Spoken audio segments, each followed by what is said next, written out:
yeah, I'm going to talk about hardware Trojans, which maybe seem to be like a little bit remote, because I assume many of you are more like in the network computer area or general computer security. But I think it's a super dangerous thing happening, and partially motivated by Edward Snowden, you know, one of the big motivators for our works as of 2013. And so maybe that's of interest to you. You know, when German professors do great work, it's typically not the German professors, it's those people, right? It's my PhD students and postdoc Georg Pavel and Mark did most of the work I'm going to present now. So what I want to talk is give you a little bit introduction and motivation, and maybe also, you know, sensitize you what's out there, what could happen. Then I want to, the main part of my talk are these chapters 2 and 3, sub-transistor ASIC Trojans, whatever that is. This is like, let's build and let's manipulate an actual hardware IC. And then I want to talk about FPGA Trojans, and then there will be some advertising slides towards the end. Okay, so what are hardware Trojans? Most people in the room, even though you probably haven't dealt with that in detail, the name is pretty descriptive, right? I like that. So we take an integrated circuit with a few 100 million transistors. We make some alterations to that, and that is a Trojan. So similar to maybe a software Trojans. So one question we want to ask ourselves, why would we do that? What are the applications, right? Applications, quotation marks for Trojans. Who goes through that pain and build in hardware Trojans? Well, a big motivating factor for this whole field was the US military. So military people are really scared of that they use military chips, and like the standard example is I have, you know, my favorite cruise missile stopped working if the GPS coordinates are over China. Right, this is bad if you're in the business of sending cruise missiles to China, right? So the people are really scared about that, and I'm going to talk more about it. Maybe closer to home is critical infrastructures. So what happens if you're in the business of assuring the power supply for Germany and suddenly all your transformer switches all over Germany stop working if there's a crisis situation with some other country, right? Because the other country took control over your integrated circuits. But also there's, you know, privacy type of reasons. I'm sure there would be people interested in manipulating your chipset that's running on, let's say, on all iPhones, and then those people might be able to do certain things with our iPhones, you know, monitoring our stuff or switching our iPhones off. That would also be pretty bad. So I think the kind of the threat scenario is kind of broad. But now let's look more closely, how exactly would that work? Who would introduce and at which states would we introduce that? So the original threat was dual manufacturing. I don't know, probably most of you are vaguely aware of that, even if you're not in hardware. Most ICs are not produced in Germany anymore. They're not produced in the EU. They're not produced in the US anymore. Almost all chips are manufactured in East Asia, Taiwan, and China. It's like 90% or something, right? So, and that was a big push for that in the US particular. So they let the military chips are being manufactured offshore. That's how they call it. Again, the cruise missiles chip, and they send them like the net list with the, you know, exact details, 100 million transistors.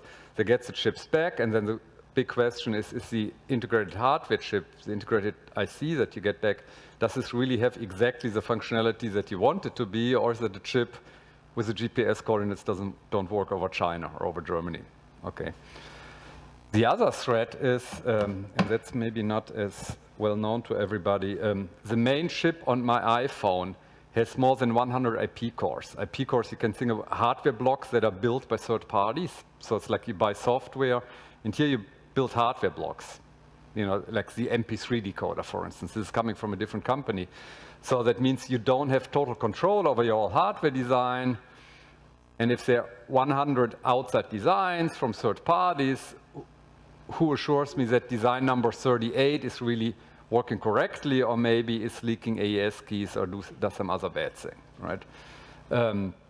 Another threat is that during shipment, so if stuff is being shipped, the package is being opened and integrated circuits are being replaced, kind of maybe a more crude form of hardware Trojans.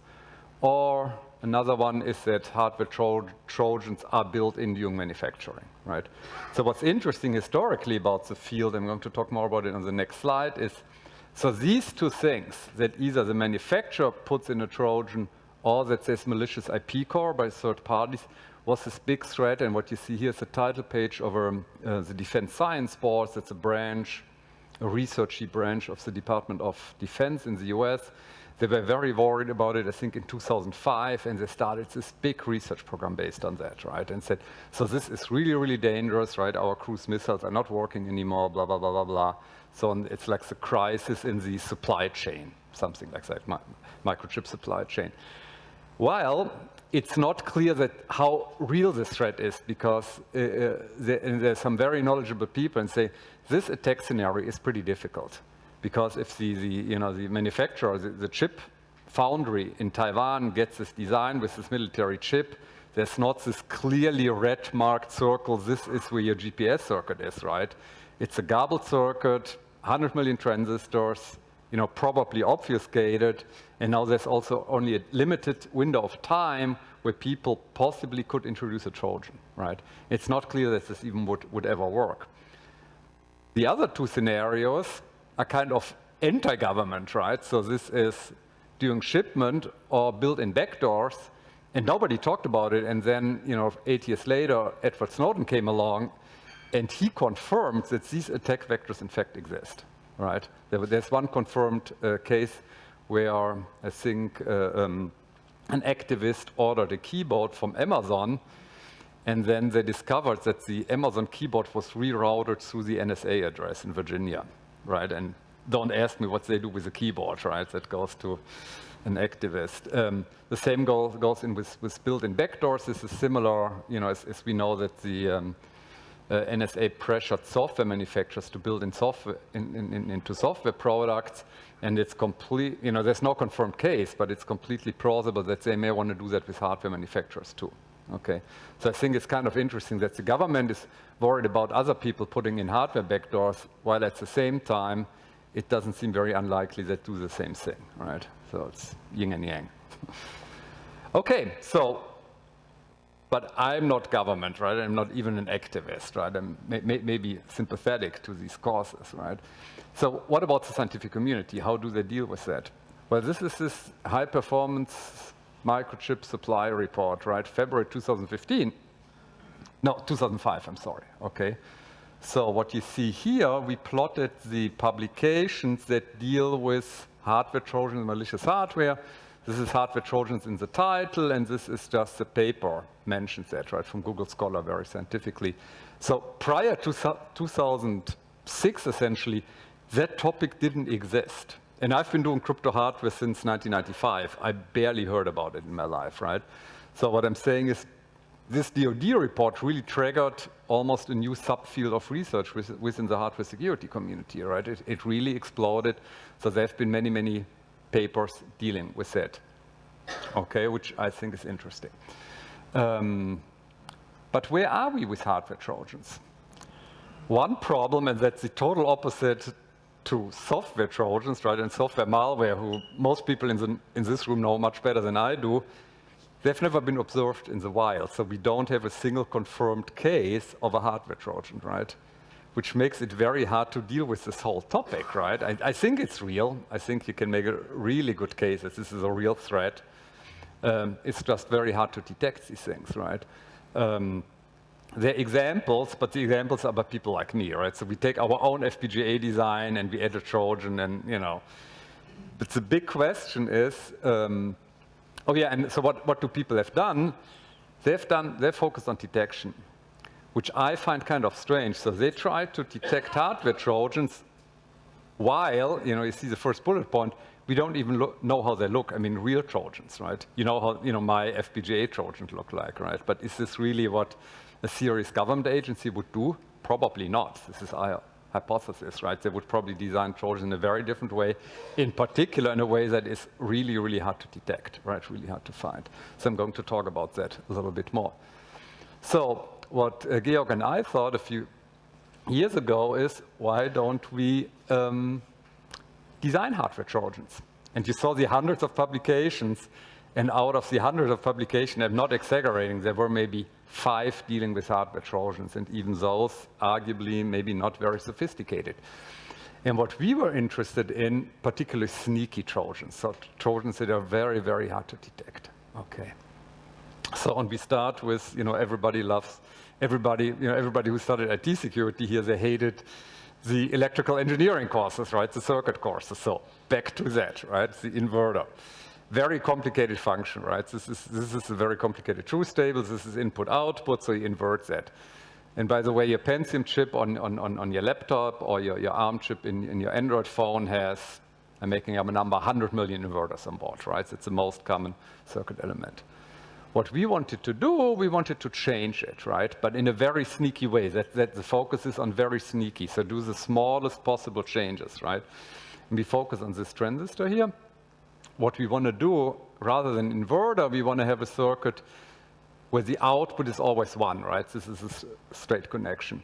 And an easy way of doing that, you just do the rerouting of the metal layer, right? The problem is if you open that up with 200 sandpaper, you can see that with a regular light microscope. So the question is, can we do that in a very, very sneaky way so that even military experts that would open up their own chip and look, is there a Trojan, and would say, oh, that looks really good.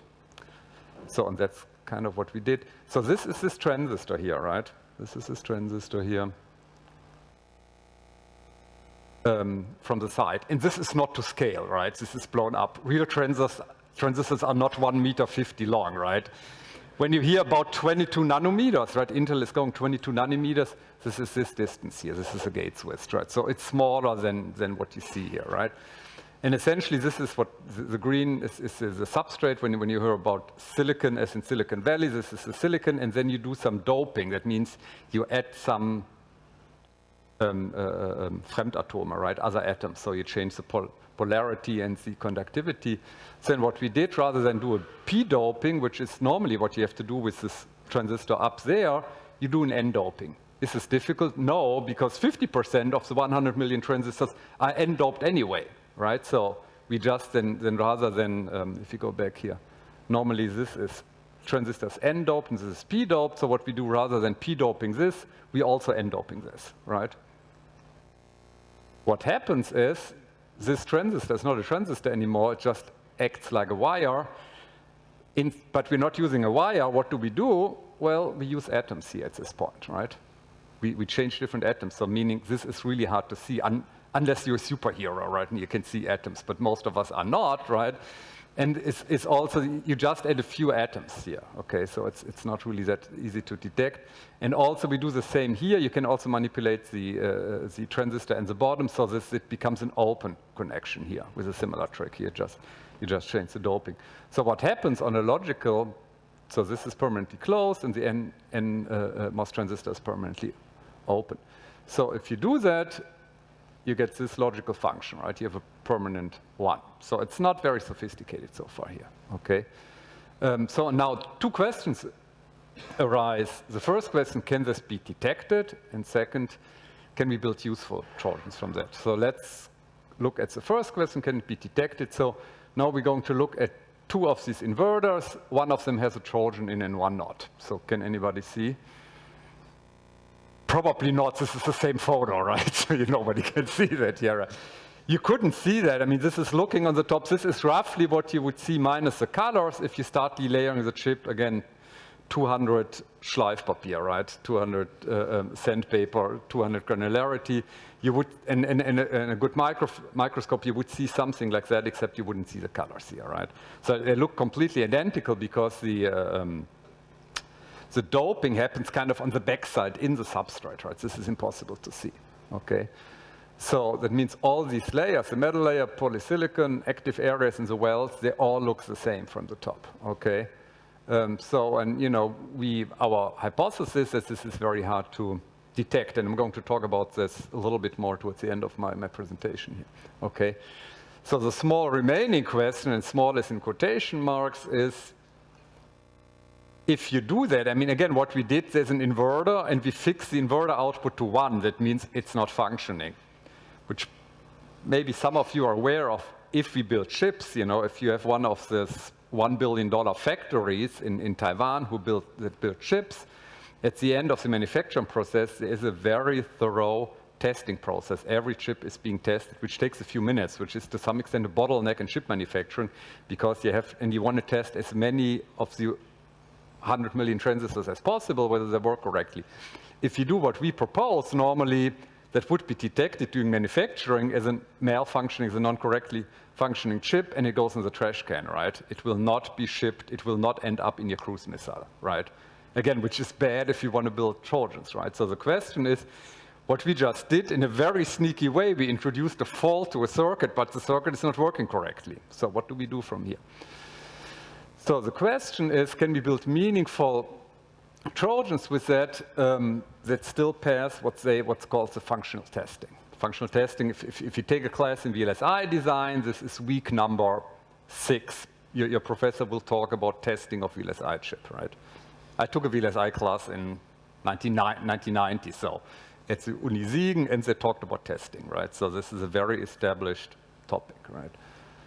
Okay, so let's look at a really good example that Georg found, namely we look at Intel's true random number generator, which is very well documented, right? So somewhere there's a random number generator on the new Intel chip, and here we propose, we didn't do that, of course, because Intel refused to cooperate with us, right? We didn't really ask, I'm kidding here, right? So we propose to introduce a dopant Trojan. So why is a random number generator in there, in particular for generating cryptographic keys, right? Stichwort SSL connection, right? At some point we need some kind of entropy source for things such as secure web browsing, email encryption, digital signatures, blah, blah, blah, blah, blah. So all of that typically relies on freshness for generating some original session key or signature key or private key. Okay, so how does that work? And this is well documented. You know, there are publications by Intel how they do that. There are essentially two parts of a design of a modern true random number generator. There's the actual entropy source. This is what people normally assume is a true random number generator about. This is essentially electronic circuit that does, whoever was in my lecture, right? I'm looking for €1 piece or 20 cents piece. You do coin flipping, right? So this is true random number generator. This is this little entropy source thing, right? And this, every TRNG has this on board here. What you also need, because people typically fully trust this here, for instance, these things, they tend to age and they tend to be temperature sensitive. So if the chip gets high, suddenly your coin flipping doesn't work. And it's not really coin flipping. There's not like a little dwarf who's flipping a coin. This is an electronic circuit, right? This is two inverter chains, ring oscillators here, right? So what you do, the fancy term for that is digital post-processing. This is essentially for, most people in this room here, is something like a hash function. So you get this entropy source, which is pretty good, but maybe not fully reliable. So you hash the output of the entropy source. So what they do here, they have AES in a counter mode running, and they, every time you query that, every time you want to get a crypto key out or some other true random number here at this point, two things are happening. You're uploading true random numbers coming from your entropy source. Again, this is they come from coin flipping here, right? And then also you increment the counter here. So in case these values are not totally fresh, right? Maybe in the worst case, they're not fresh at all. You just get the same numbers again. You still do an increment here. And as if you were in, week number 8 in my intro lecture, if you flip, 1 bit in the AES input, you get a totally different output here at this point, right? And of course, the attacker doesn't know the key here. So the entropy source seeds the key register of AES and the input register, with fresh coin flips, and then you do that, okay? So how many random bits do we have? 256 random bits. That means how many possible outputs do we get? We get 2 to the 56 fresh possible crypto keys. There are about 2 to the 300 atoms in the known universe. That means this is a pretty large number. In particular, that's way, way larger than anybody could brute force through, right? 2 to the 56 is huge, right? So this whole design is pretty sound. People did a good job, except if you take hardware Trojans into account. So what did we do? So it's again the same setup. What would we do here now?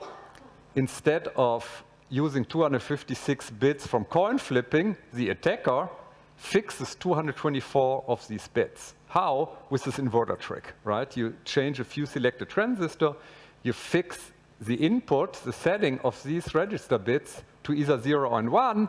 And by the way, this 0 or 1 can be totally freely chosen by the attacker, which is important and will be important in a minute. But and of course, as an attacker, you could fix all 256 bits. That would have the charming disadvantage that you would always get the same crypto key out, right? If you do that 20 times, and every time you get the same 128 bit, you think there's something wrong. So what we propose, and this number can be freely chosen, we say, why don't we keep 32-bit truly random? That means the coin flipping, the coin flipper, right? This is electronic circuits, the dwarf who flips the coins, actually uploads 32 random bits here. That means instead of 2 to the 56 random bits, we have only 32 random bits, and then, rather than waiting for the lifetime of the universe to brute force that, we only have about 1 billion crypto keys to test, because the attacker knows these red bits, so the attacker only has to test these 32 bits. This is, 10 to the 9, which takes about a second on your laptop, right? This is great. Yet for the user, you still get about 1 billion possible SSL session keys out, right? So you're probably not cycling through them. You have to be a little bit careful with the birthday paradox, but nevertheless, this is kind of a cool idea. Okay. We still have a problem here, because what we do now, these registers are being fixed. And Intel, of course, tests every part of the chip, including this part here, right? So they would test these registers and would detect them, oh, I can't really overwrite them, they're fixed, right? There's a problem. But the way they test that is in a very specific way, which we exploit in our attack. So this is how it works. So this is the rate matcher, this is the AES circuit I just showed you. How do they test it? Exactly, you and I would design such a test. There's a known input, I think 512 bits input, and you get a known output out of here, right? And so it means you run AES a few times, and you know how AES works, so if there's any kind of stuck at fault, that would show up here. But then what you have to do, you have to check these 512 bits, whether they're all correct. What they do, and this is a standard method in fault detection, rather than checking 512 bits, they compress that using CSC checksum. So they compress the 512 bits to 32 bits, and if these are known, of course these 32 bits must be known, and then they check these 32 bits against the reference checksum, and that's it. I didn't come up with this. This is absolutely total standard how VLSI testing works, right? You generate a large number of test cases, but you're not checking the output of every test case, but a compressed version of that, okay? So, and this is a great flaw, if you're an attacker. So what did we do? This is now the Trojan-infested one, right? Here we did this doping stuff, right? Even if you couldn't follow, this is Trojan-infested, meaning known input, you get the incorrect output. That means these 512 bits are the incorrect 512 bits. That would be detected, right? But they are not being checked, right? Actually, many of these bits are wrong. But what we can do now, we can construct the checksum such that these 32 bits are still the same. And we can do that, why? Because we have much control. So we can choose these 224 bits so that this input after CSC checksumming is still correct here. We can do that, right? That means here, even though it has a Trojan, in these 32 bits are identical for this known input, for the test input, and everything works nicely, right? Okay. So that was a really smart idea, I think. What is the conclusion of that? So we wrote a paper at Chess 3 or 4 years ago, and it made a big splash, right? And actually, in the beginning, nothing happened, and even the chess community said, this is cute work, right? Next paper. But then I think 2 weeks after the conference, we got picked up by Slashdot, and then Spiegel got us, we got Schneiert, right? With the Schneier block, and so forth. And this whole thing exploded here. What did we learn from that? Well, one big lesson is for the Trojan community is we can build meaningful hardware Trojans without extra logic. We didn't add a single gate to that, right? This is kind of interesting. So most of the detection methods will probably not work here, right? This built-in self-test, this was the last slide I just described, which was rather detailed. That can be dangerous here because you're not fully testing every single part of the circuit. More details, this paper is online, it's by Georg Francesco, Wayne Burleson, and myself. And then some people actually got really upset about this kind of work and say, why is Christof and his group doing this work, destroying our new chip and publishing recipes for the bad people who would manipulate hardware chips, right? This is not a question for us, right? Why do we do that? Well, we try to find flaws, and give keynote speeches. This is nice. But the real reason is we know about the flaws and then we fix them, right? This is how the scientific community works, and it did work, right? So what happened 1 year later, so this is CHESS 2013, we published that CHESS 2014, really good people from Japan said, well, this whole assumption that Christof and his guys had, that you cannot see these doping changes is incorrect. So they took, they went to Saturn and bought a scanning electron microscope. They didn't go to Saturn, right? But they're pretty common. So you can use scanning electron microscope. You can buy an eBay for a few $10,000, right? Or you rent that in your favorite university lab for even less money. And they showed that with a standard scanning electron microscope, you can actually see these doping changes, right? They're not easy to see and it takes some time, but this also was the first paper. And you know how the scientific community works. If this is a real threat and people really want to check the doping concentrations, they probably could do that, okay? So, in part based off this very positive feedback that we get, together with the Snowden revelation, we thought, oh, this is really interesting. Why don't we look at other ways of building Trojans? And now let's look at FPGA Trojans. And the motivation for that is one problem with this Intel Trojan is that we will never be able to build that, right? That means Intel would need to collaborate with us. Intel hates us for that paper, obviously, right? So they will never, if we ask, let's build a test chip so that we can really see, whether such a hardware Trojan is possible, I said, you're crazy, right? We'll never do that. And I understand them, right? It would be really bad PR. So we were wondering, are there other hardware devices around where we actually can build them the same way people actually build SSL attacks, right? They're not hypothetical, right? You have to program them and you want to show that you can actually attack an Amazon server or whatever, right? So let's look at FPGAs, reconfigurable hardware devices. If you don't know what FPGAs are, I'm going to explain that to you in the next few slides. Compared to the overall semiconductor markets, this is a niche market.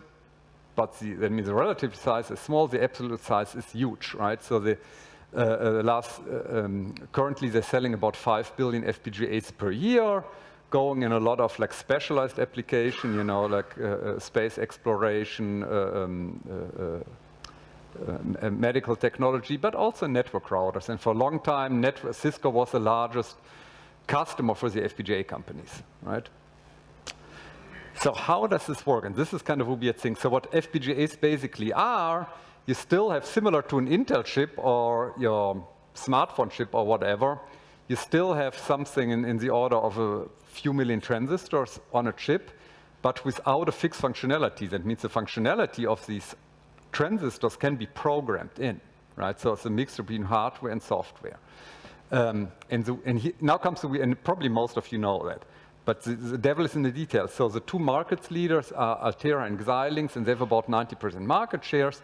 They have the following functionality, namely, if they're let's say in a Cisco router, if the power is off, they're dumb, there's no functionality in, means they're not programmed. They're virgin-like, right? So in order to program, there's what's called the Bitstream file, there's a few 10 megabits. This resides in an external chip in a flash. And the functionality, let's say, work as a network router here, is only being assigned, uploaded during power up, right? That means they're stateless here. They don't have non-volatile memory on chip for technological reasons, right? There's a separate flash which actually holds the configuration information. Meaning now, and this will be my example, we're going to look at AES. So if you have this Bitstream, which does which maybe implements an MP3 decoder, but it might also implement an AES core, right? If you want to have a fast AES core in your Altera or Xilinx chip, you have to program that into your Bitstream here. And there's software tools that do that for you, but meaning if an AES is running in this Bitstream and you program your chip, of course, AES shows up here and you can do, let's say, very fast SSL session encryption here. This is a typical application for FPGAs. They're really fast, okay? And now the idea that Pavel and I had maybe 3 years ago, can we build hardware Trojans not by fiddling around with these atoms here, right? This is not going to work, but can we alter this bitstream here? That was the underlying idea. The advantage is to the Intel case, we can probably flip bits in a flash, right? This is not that hard, right? Or, reading out the flash, flipping bits, and storing the altered bitstream in there, right? The principle is shown here.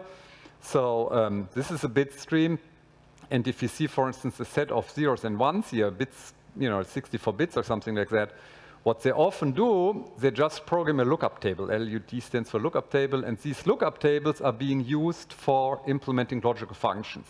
They mean FPGAs, they don't have dedicated gates in order to implement glue logic, right? Boolean functions, they use lookup tables, right? They either are in practice mostly 4, 5, or 6 input lookup tables with one output. That means some of the bits here in this bit stream, again, a few 10 million bits long, each of these bits represents some logical function in there. And now the idea is we manipulate some of these bits here, right? So let's say 2 bits are being flipped, and then you configure this altered bit stream here, right? Principle is clear. That means if you have AS in here, if you use this original bit stream, AS would show up here. But what we do in this way, if we alter that, we don't have the original AS, we call it AST for the Trojan version of AS, right? We come to that later, what exactly we did. But the basic idea is, let's fiddle around with the bits and you don't get the original AS out, right? You get, for instance, AS with, give it away now, weak Sboxes, for instance, right? By flipping a few bits. So let's try to do that. This is kind of the talks I'm giving, right? It looks really easy, and then it takes my PhD student a year to do that, and they're very, very smart, right? The devil is in the detail, and you don't find a handbook how to do that. It's the opposite, right? It's really hard to do that stuff. So again, this is the original. This is the target, right? This is a bit stream, and somewhere in the bit stream is AES. But again, you have this huge bit stream with millions of bits, and typically only a small portion of that is of interest to you, right? It's, AES is actually a fairly small circuit, which maybe occupies 2% of your FPGA. How do we find AES in that? And things are pretty bad, because the number of logic cells, there are a few 10,000 up to 1 million logic cells at the high-end FPGAs. And to make it worse, there is no handbook on the bit stream. Again, the opposite. This is very strictly proprietary, so it means we don't have any idea which bits corresponds to which circuit element, right? Which bits are responsible for AES Sboxes, right? So the challenging is, if you have this unknown design, a large bit string looks completely random, finds the AES in this unknown design, this is the first one, and once you found it, what type of manipulation can we do? Okay. So it turns out, luckily, AES has a lot of components, and let's say finding the key schedule is probably very difficult. Lucky for us, who has heard about Sboxes here in this room? Almost everybody. Okay. If you're not, look my YouTube video, right? So, what people who took the lecture by Georg Leander, what they know in the mathematics behind the Sboxes are pretty complicated. In order to make the Sboxes strong, you need a very specific Boolean function with high nonlinearity, right? Meaning the Sbox, the Boolean functions you have in the Sbox are very specific to crypto. Nobody else would ever use this type of function, right? If you do, let's say, build an MP3 decoder or softcore processor on FPGA, you would never have these type of Boolean functions. They're very kind of pathological, right? You only need them in crypto. Which is good for us, because what we did, we looked for the lookup tables, and the lookup tables are not that hard to find, right? So we fairly easily found the lookup tables, and now we checked for the contents, what type of contents they have, and it turns out that this Sbox contents is super, super specific. So the chances are close to 0 that any other design would realize the same Boolean function that AES needs for the Sboxes. Why? This comes out of the cryptographic requirements, right? So last line here, Sbox contents is very specific, luckily for us, right? So again, that took Pavel, that was essentially Pavel's master thesis to figure that out, right? Find the lookup tables in this unknown design, in this unknown format, and then cross-check how would the lookup tables look if you implement AES Sboxes in that. Okay, So does that work? So what we did, we actually looked at 8 implementation we took from the internet, so it was kind of a real-world study, and these are all kind of details, they're all kind of different AES type of architectures. There are many, many ways to implement AES on an FPGA in hardware, but the important thing for you is we could detect AES in every single design. Again, they were not our designs, these were designs coming from the internet. Okay, so this is good. So this works, and if you, I don't know whether you could follow my talk, this is not really that surprising. If you go after the Sboxes, you can find Sboxes in FPGA designs. So this was what the Trojan community call, no, that's not right, it's not the trigger. So now we talk about the payload, that means actually implementing the Trojan, okay? So the idea is, this is the FPGA board, right? So what we try to do is, with the Sboxes, we try to replace the original Sboxes, which are cryptographically strong, with weak Sboxes. An easy way of doing that is replacing the Sbox, which is this complicated function with the special mathematical requirements, with the all-one Sbox, right? Input equals to output. You can do that, it's linear and it's trivial to break. Actually, it would be a nice Übungszettel, right, for week 8, okay? So what we do, so we inject the weak Sboxes, and then if you power up the board, AES is loaded in, but not the original AES, but the T version, the Trojan version of AES. So you have a weak AES. If you now run the board, what you can do, you feed plain text in that to that board, to your AES implementation. AES would do what it's supposed to do, namely encrypt, and you get the ciphertext back, right, with the Trojan version. So what most people in this room said, well, this is kind of cute what Christof says, but it's totally stupid, right? Because you get the incorrect ciphertext back, right? It's cute work, but this is not operable with original AES. You get an incorrect output back, right? So what we did here, we implemented a weak version of AES. What do we do from here, right? And we had the same thoughts, right? We thought, let's start with that and let's see what we can do from that. It turns out there are at least 2 attack scenarios we came up with, right? So useful attacks against useful attacks from the perspective of you being a bad guy are possible. One thing which is very nice, probably some of you have heard about cloud storage, right?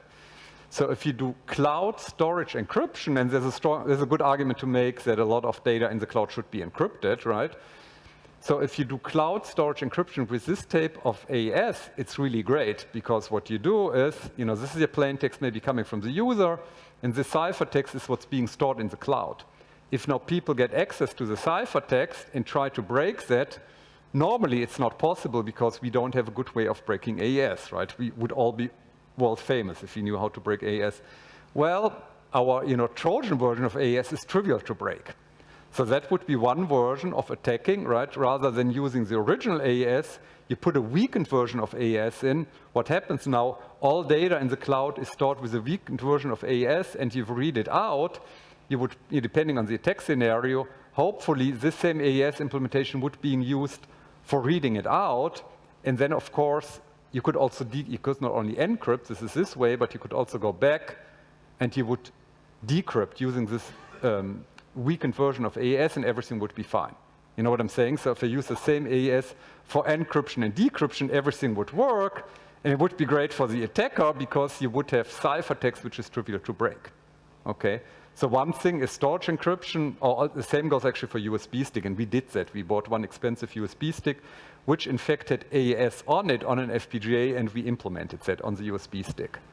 That means if you get hold on this USB stick, as with a spy or whatever, normally the assumption is without the password, you can't read any files from the USB stick. Even if you can read it out, you can't decrypt it. With this attack, it works, right? So we replaced a weak AES by a weak version, and in a storage encryption scenario, it works because encryption and decryption is done by the same engine. The other thing, which is also, again, it doesn't work in every case, but that we believe there will be scenarios where that work. Namely, there's a scenario where you have temporary access to an encryption device, such as a network router. And so you have a network router with, let's say, a burnt-in key, or maybe the key comes from a TPM, a Trusted Platform Module, and you want to learn the key. One thing you can do now, well, one thing is try to break the TPM. Enjoy, right? This is probably going very hard to extract the key that's buried in this TPM module. With our attacks, this is pretty easy. So what we do, you takes this device and somewhere there's a key hidden. What we do is we replace the Sboxes, we power the device up, the power reads the key in, and then you feed a plain text, you get a ciphertext back with this weakened version of AES, and what we are interested in is this key here, okay? And now we use, because this is a weak ciphertext, we use that ciphertext with the weak AES version to compute the key, okay? Is that over next? No, I don't have a slide on that, no. So from this ciphertext, you recover the key with the weak AES version. And once you have the key, you're happy, right? What you do afterwards, so that it doesn't go detected, you go back and you configure the original AES box. So you can just use that as kind of a temporary replacement of AES in order to recover the key. Rather than doing side channel attack or hardware reverse engineering, whatever your favorite method is for recovering the key, that can be a very elegant and quick way of recovering a key that's somewhere hidden in your design here. Or that's maybe puff generated, right? The FPGAs puff. So this is a very easy way of getting a key out of an AES implementation, okay? So what is the conclusion? In cryptographic terms, the bitstream is malleable, right? So we can change the bit stream and then something happens to your crypto primitive and we can exploit that. In one example I just showed you, there are probably more ways you can manipulate that. In general, this is a new attack vector against FPGAs, which again is interesting. I got my first NSF grant in 1998 on crypto and FPGAs, and there have been, not only by my group, mainly by other groups, maybe 1,000 papers in the last 20 years dealing on FPGAs and crypto. Nobody looked at that, right? So it's an area which is arguably over-researched, right? Everybody does FPGA and crypto. Why didn't other people look before at this issue of, bitstream manipulation? Suddenly you can do really bad stuff, right? And I'm not saying this is the only thing you can do, and maybe that's the best thing, but I think that we hope that this gets research running in this direction. In contrast to this Intel Trojan I introduced before, you can actually do that in the lab here, which is fun, right? We can really show this is possible. This is not only hypothetical, right? What you can do, and the standard counter argument is, Christoph, that works as long as you can actually alter the bit stream, right? And then the question is, aren't there bitstream encryption schemes around? Absolutely. For the last 15 years, both Xilinx and Altera offer bitstream encryption. Unfortunately, a different line of work, mainly done by Amir and his people in my group, we broke all bitstream encryption mechanisms. So you can encrypt, but we can break them with standard side channel attacks, right? Allegedly, the new devices are much stronger, and I believe that this could very well be the case, but almost all devices out in the field right now, the vast majority don't have bitstream encryption switched on because it's a pain in the neck to do with respect to key management. Even if they had bitstream encryption, we showed in the last 2 years, we can break this bitstream encryption and then again alter the bitstream again. The details are in a IEEE transaction on computer-aided design that we published a couple of years ago, and again, the main people are Pavel and Mark behind that here. Okay, so I'm almost done. There comes, I think, 2 advertisement slides. So if you like that stuff, go to CHESS, the conference that we've been involved in for many, many years. Next CHESS will be by the end of the summer in beautiful Taipei in Taiwan. Where we talk a little bit about hardware Trojan, but a lot of hardware alteration, hardware security in general. If you're interested in more specific talks on more in an application area, we've also been running 2 ESCA conferences, ESCA in Europe, which we've been running for 15 years, which will be in November in Berlin. And in about 1 month, ESCA USA will take place. So in the both conferences, they used to be really small, actually. We had the first ESCA, I think, in Bochum with 30 people. Now we get about 300 people in both conferences. So if you're interested in car security, go there. I think it's really fun conferences.